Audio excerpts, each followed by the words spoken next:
இதான் first time மதுரைக்கு. ஆனால் இதுக்கப்புறம் அடிக்கடி போவேன் போல், அவ்வளோ பிடிச்சிருச்சு.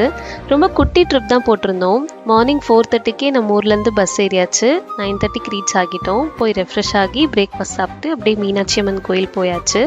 போய் இறங்குறப்பவே மதுரை மல்லி பார்க்கவே ஆசையாக இருந்தது. என்னதான் வெயில் எவ்வளோ கூட்டம் இருந்தாலும் லைனில் நின்று சாமியை பார்க்குறப்போ அந்த வைப் ரொம்ப பீஸ்ஃபுல்லாக இருந்துச்சு.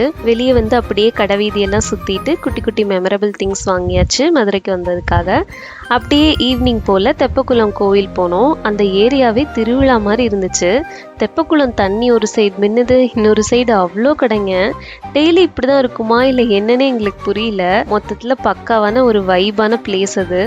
கண்டிப்பாக ஒரு நாள் சாப்பாட்டுக்காகவே மதுரைக்கு வரணும்னு நான் முடிவு பண்ணிட்டேன். அவ்வளோ ஐட்டம் சாப்பிட. சரி, மதுரைக்கு வந்துட்டு அட்லீஸ்ட் பரோட்டா கூட சாப்பிட்லன்னா மரியாதை இருக்காதுன்னு சொல்லி பரோட்டாவை நல்லா சாப்பிட்டுட்டு டே 1 முடிச்சாச்சு. நெக்ஸ்ட் டே மார்னிங் 5:30க்கு கிளம்பி பழமுதிர் சோலை போய் முருகரை பார்த்துட்டோம். கீழே கள்ளழகர் கோவிலும் போனோம். பர்சனலாக எனக்கு கள்ளழகர் கோவிலோட ஆர்கிடெக்சர், அந்த கோபுரம் அவ்வளோ பிடிச்சிது. அந்த கோவிலோட தோசையை தயவு செஞ்சு மிஸ் பண்ணிடாதீங்க, வேற எங்கேயுமே அந்த டேஸ்ட் வராது. அப்படியே அங்கேருந்து கிளம்பி திருப்பரங்குன்றம் போயாச்சு. சரி, கோவில் ட்ரிப்லாம் முடிஞ்சது, அடுத்து என்னப்பா கறிதான்னு சொல்லி மட்டன் பிரியாணியை உள்ளே தள்ளியாச்சு. அப்படியே ஜில்லுன்னு ஜிகர்தண்டா குடிச்சிட்டு அன்னைக்கு ஈவினிங் 5க்கே ரிட்டன் பஸ் ஏறிட்டோம்.